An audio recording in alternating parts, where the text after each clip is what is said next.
really close game where there was just one or two little things that cost them the game. But I think both of these players now, Yuneko, I feel fairly confident is going to stick with Pikachu Libre. I think that's probably fair to say.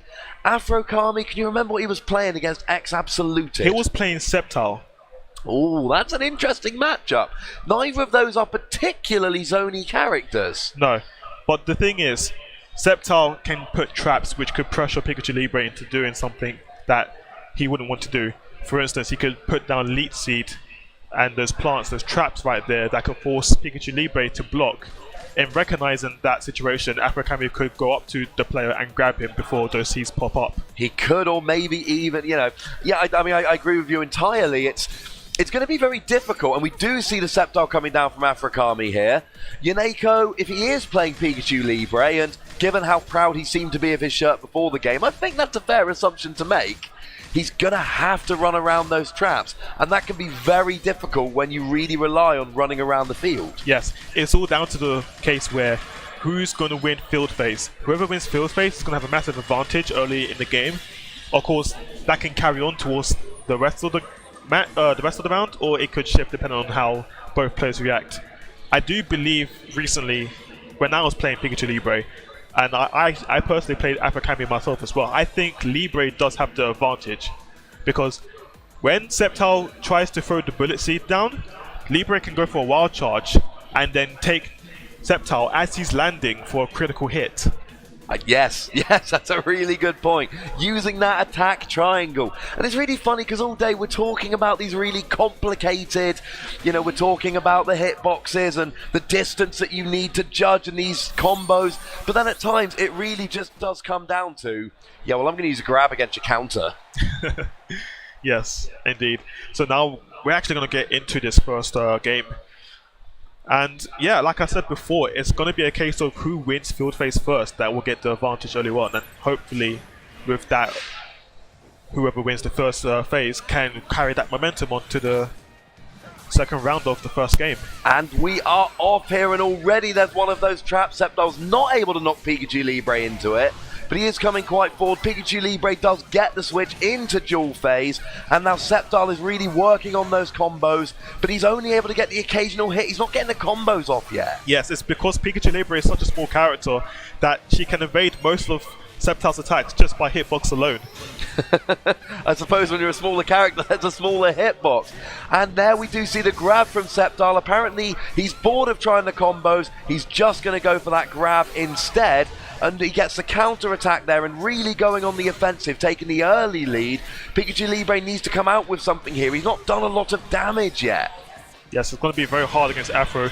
We do see the anti-air snipey that catches him in the air, and we go for a Leaf Storm, and that does a lot of damage. And he's down to just 93 hit points remaining. He's got that debuff on the attack, so he's going to be doing less damage now. And Sceptile there, just another attack or two is going to end the game. And he's very, very close here with just 28 HP remaining. Just one good attack is going to be enough. So Pikachu Libre here going a little bit more aggressive, getting that synergy burst. And, Sceptile here just throwing up the block and really taking his time. This could be punished! And it does!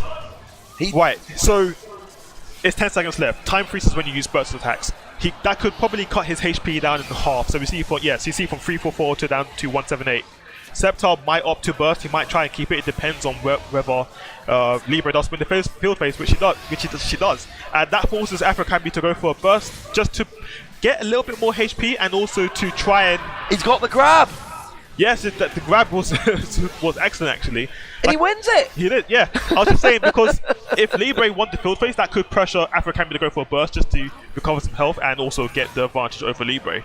And as you saw, that's what happened. It is interesting that you end up having to use your burst at the end of the round just to give yourself the HP to win the HP race at the end. Although AfroKami actually comes out and wins the match outright. Yes, if you do need to burst, then you definitely should do it. If it happens to win you the round, it's all worth it. Although we would have won on the life lead anyway. Now we do see Pikachu there knocking us back into field phase. And, a bit of early pressure from both players here as it happened. Although Pikachu Libre really taking the offensive here. He's got his Synergy Burst activated. Could we see another Thunderclap press? It all depends on whether Libre decides to go for a burst attack, which could happen later on in the match. And if Libre does burst, I assume Afro might not burst until he's really pressured, until, like, basically when your shield is red, then that's going to be a time to burst, because if you do get guard broken, you're leaving yourself open to attacks. And that is never a good thing. We did see the anti-air there from Pikachu Libre on the Sceptile. He's coming in a bit more aggressively. Now we do see a double synergy burst. Both players have been keeping that bar full for a little while. Now they're going for it. Lots of blocking, but Sceptile gets the grab here. And now that Pikachu Libre, you know, he's down to about a third of health. Both players are, you know, really on the verge of winning this with just a couple of hits. I think a burst attack from either player here could win it. Yes, but unfortunately Libre's burst attack does run out, which now puts Sceptile at the advantage, and he wins by timeout. He is 25% to 2%. He does win there, and once again, it was using the Dragon's Breath of the burst attack. Yes. Oh, sorry, the burst mode. Yeah, the burst mode. I actually wanted to interject something.